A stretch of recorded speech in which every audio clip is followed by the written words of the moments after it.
Hello mga ka-found! Alam nyo ba na bawal na gamitin ang sticker sa comment section lalo na kapag content creator ka at gusto mong i-monetize ang page mo?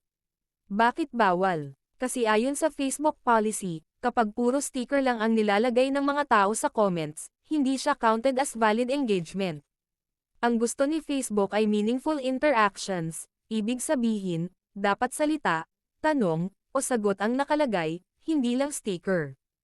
Kapag nasanay ang mga followers na sticker lang ang ilalagay, posibleng bumaba ang engagement score ng page mo at makaapekto pa sa monetization.